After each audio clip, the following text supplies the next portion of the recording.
Bonjour à tous, bienvenue dans ce deuxième podcast de notre série Sobiricast. Aujourd'hui, je suis en compagnie d'Elodie Razafine-Rabessoa, notre sociologue à la chaire Réseau électrique et société en transition, qui va nous parler de la sobriété énergétique en corrélation avec les data centers et le rôle que ça implique. D'ailleurs, on va commencer par cette première interrogation. Qu'est-ce que c'est un data center et quel est son rôle concrètement dans notre paysage numérique ? Alors, un data center ou centre de données ou centre d'hébergement de données, c'est une infrastructure qui est composée d'un réseau d'ordinateurs.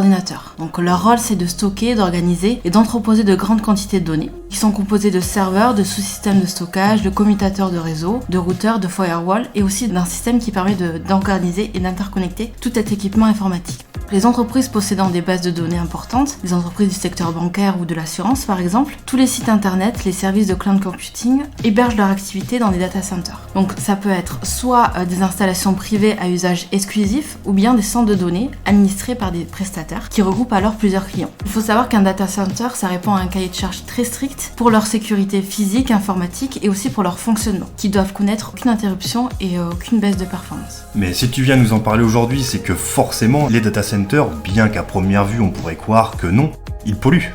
Effectivement, en fait, cette pollution, elle s'explique par une augmentation de la consommation de data. Donc aujourd'hui, on assiste à une croissance exponentielle qui est due à la multiplication d'objets connectés, l'avènement du big data, le streaming, la multiplication des terminaux, donc tout ce qui va être smartphone, ordinateur, etc. Et tout ça pose d'énormes problèmes environnementaux au niveau de la consommation d'énergie, mais aussi au niveau des émissions de chaleur. Selon l'ADEME, le secteur numérique, dans sa globalité, que ce soit de la fabrication, des usages et des terminaux, représente à lui seul pas moins de 10% de la consommation énergétique mondiale. CleanFox en 2020 a publié une étude qui montre que 4% de la consommation mondiale de CO2 est due à la pollution numérique, soit 1,5 fois supérieure au transport aérien en 2020. Ça tombe bien parce qu'en septembre 2019, on est parti interviewer Alain Chef, conseiller au sein du groupe EADS Astrium, qui nous a donné quelques petits exemples croustillants qui pourraient bien vous surprendre sur ce sujet. Ce que je remarque, c'est que finalement le plus important aussi, c'est d'économiser de l'énergie et qu'on ne stigmatise pas forcément toutes les bonnes industries. Si je compare par exemple l'aérien à Internet, si je prends le streaming plus toutes les publicités, plus les jeux vidéo, ça consomme beaucoup plus que l'ensemble du transport aérien dans le monde. Et par contre, on stigmatise l'un et on consomme de plus en plus dans l'autre. Donc il faudrait peut-être éduquer un peu les populations dessus. Un film en streaming, c'est 1 kWh, c'est un chauffage, un radiateur. Et donc, on regarde aussi qu'on pourrait chauffer les gens. Supprimer 30 mails dans votre boîte que vous ne regardez pas, ou les films que vous avez stockés, ou les photos de vacances que vous ne regarderez plus jamais. Sachez que d'effacer 30 mails, vous économisez la consommation d'une lampe électrique pendant 1 an. Je pense qu'il faut éduquer les jeunes, finalement, puisque c'est sur les vraies réalités et sur les éléments sur lesquels on peut intervenir le plus facilement possible. En rapport avec les dires de monsieur Alain Chef, donc selon l'International Data Corporation, donc c'est un groupe mondial de conseil d'études sur les marchés des technologies et de l'information, ce volume de consommation de data sera multiplié par 5 entre 2018 et 2025 pour atteindre 175 milliards de téraoctets. Ce chiffre est d'autant plus alarmant lorsqu'on sait que seulement 50% de la population mondiale utilise Internet. En parallèle, en 2016, l'ensemble des centres de données de data dans le monde aurait consommé environ 416,2 TWh, soit presque l'équivalent de ce qu'a consommé la France, c'est-à-dire 483 TWh. L'ingénierie thermique joue un rôle clé dans cette conception. De telles installations dégagent énormément de chaleur et il faut du coup de gros systèmes de refroidissement. Or, c'est ces systèmes de refroidissement qui sont très énergivores. 40% de l'énergie que consomme le data center est liée au refroidissement. En plus de ça, les systèmes de refroidissement utilisent des matériaux qui sont néfastes pour la planète, en particulier des produits chimiques ou des batteries qui sont fabriquées avec des métaux dont la collecte est néfaste pour la planète. En plus de cette consommation d'énergie pour les systèmes de refroidissement, le recours à ce système de refroidissement utilise des matériaux qui sont néfastes pour la planète, que ce soit par leur collecte ou par leur recyclage, parce qu'ils utilisent des métaux rares. Selon l'Union française de l'électricité, la consommation de data en France s'est élevée en 2015 à 3 TWh, soit davantage que la consommation électrique de la ville de Lyon. D'ici 2020, la France devrait posséder au moins 200 centres de stockage de données qui sollicitent de grosses ressources d'énergie. Ce qu'il faut comprendre, c'est que plus on consomme de la data et plus il va falloir construire des data centers. Donc plus il va falloir penser à ces systèmes de refroidissement. Alors on a entendu parler des surcharges au niveau des réseaux durant le confinement mondial d'il y a quelques mois, qui a débuté globalement en mars dernier. C'est un peu symbolique de la boulimie numérique, le fait que beaucoup de plateformes de streaming comme Netflix avaient ajusté leur taux de bande passante. Même Sony avait fait pareil, beaucoup de grandes entreprises avaient baissé l'énergie du coup, et le réseau alloué à l'utilisation normale qu'en feraient les usagers au profit justement de besoins professionnels. En effet, ces professionnels de l'énergie ont même parlé d'une crise de stockage de données liée du coup à ce confinement. La demande a tellement explosé qu'il a fallu que les data centers s'adaptent et on a dû investir davantage en énergie, donc du coup en système de refroidissement. Selon Engie, l'industrie informatique a dû tourner à pleine capacité pour faire face à cette demande, soit pour les applications, pour les téléconférences, les outils collaboratifs et aussi pour tout ce qui va être échange, Skype et les divertissements dont tu parlais avec Netflix notamment.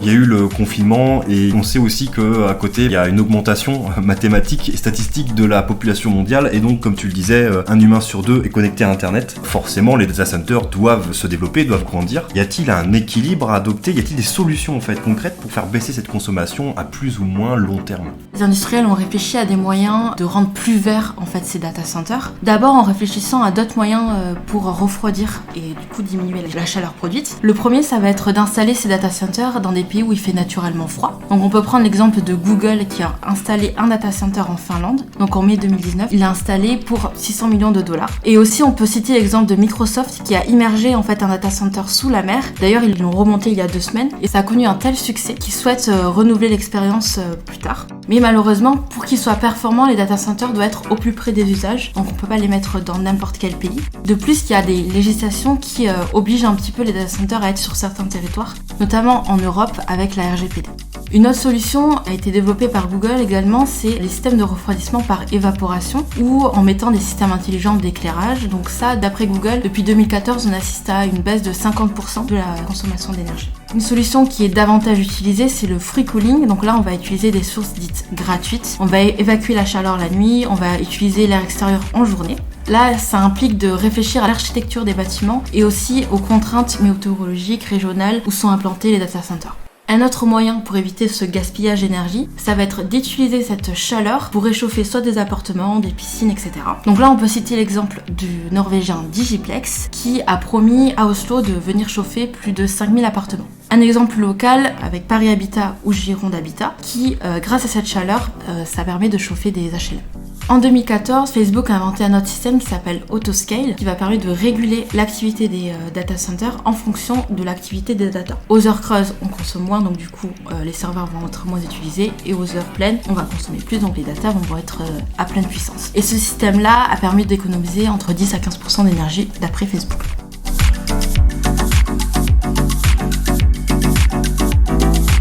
Un autre moyen de limiter ce gaspillage d'énergie, ça va être de réfléchir à la source d'énergie utilisée pour refroidir ces data centers. Là, on va utiliser des énergies renouvelables, le vent, l'eau et le soleil. On peut prendre l'exemple d'Apple qui possède la plus grande installation solaire privée et qui a promis d'atteindre les 100% d'alimentation à énergie renouvelable pour ses data centers. Amazon et Microsoft ont également formulé de telles promesses. Exemple plus local, Châteauroux, le projet Green Challenge 36, qui là aussi va utiliser l'énergie solaire avec une centrale voltaïque de plus de 12 000 m². Et là, cette chaleur va permettre de chauffer des serres horticoles ou une usine de déshydratation des végétaux. Un autre système va être d'utiliser l'intelligence artificielle et la robotique. Donc là, on va faire appel à des intelligences artificielles pour calculer l'humidité, la température, etc.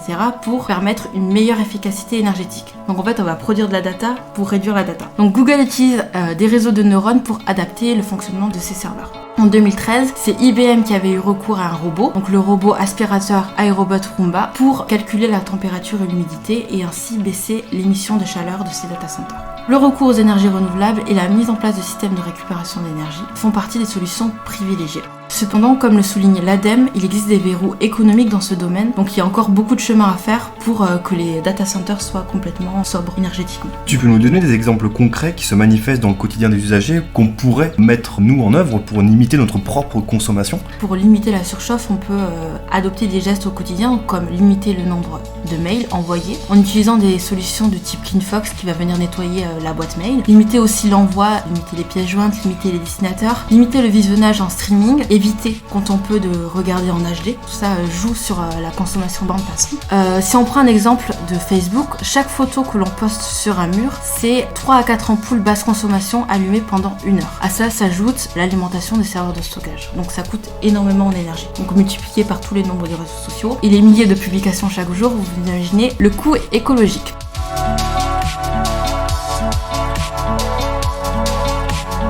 Autre chose, ça va être de miser sur tout ce qu'on appelle l'éco-conception.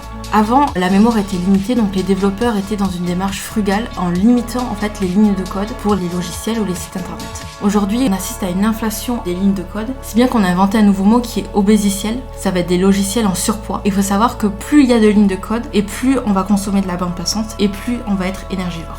Il faut aussi limiter l'installation d'applications sur les smartphones. Il faut savoir qu'en moyenne, ce sont 35 applications qui tournent sur un téléphone, qu'elles soient utilisées ou non, et ça consomme tout le temps énormément d'énergie. On va retrouver Alain Chef qui lui aussi reprend des exemples, encore une fois, tout aussi croustillants sur le poids énergétique de ces applications et outils dont on ne soupçonnerait pas le poids énergétique. Alors je vais prendre 2 autres exemples. Le système de fonctionnement de la voiture autonome consomme maintenant plus que l'énergie nécessaire pour son avancement. Ça, c'est le premier point. Et puis le deuxième point qui est le plus spectaculaire, c'est effectivement le calcul de tête ou effectivement utiliser sa machine. Le cerveau humain est la meilleure machine pour transformer le glucose en énergie et calculer. Il a un rendement énergétique 1000 fois meilleur que la calculette qu'on utilise. Donc vous pouvez faire une petite addition de tête, c'est quand même nettement mieux que de prendre sa calculette à chaque fois. Donc à la source, le problème doit être réglé de sorte à ce qu'on consomme moins, qu'importe les solutions magiques que tu viens de citer, non ? Certes, il faudra penser à des data centers qui soient plus verts, mais il faut faire attention à ce qu'on appelle le paradoxe de Revon, concept qui a été théorisé par un économiste britannique fin 19e, mais qui peut s'appliquer pour la sobriété énergétique. L'idée, c'est de dire que certes, on améliore l'efficacité énergétique des data centers, en l'occurrence ici, mais ça va avoir un impact sur la consommation et on va davantage consommer. Donc oui, on a des data centers qui sont plus efficaces parce qu'on arrive à mieux les refroidir, parce qu'ils utilisent des énergies renouvelables, mais en amont, la consommation ne va pas bouger. On va toujours vers davantage de consommation, davantage d'achats de téléphones, d'ordinateurs, de publications, etc. Et du coup, en fait, plus on va consommer, plus il va falloir de data centers. Donc, en fait, on va un peu se marcher sur les pieds. Comme le précise Anne-Cécile Orgerie, réduire la consommation des voitures n'a pas permis d'utiliser moins d'essence, elle a juste permis aux automobilistes de faire plus de kilomètres. Merci beaucoup Elodie, on se retrouve la semaine prochaine pour un 3e Sobericast en compagnie de toi et de Benjamin et vous parlerez des usages et des usagers de ces pratiques numériques. À bientôt.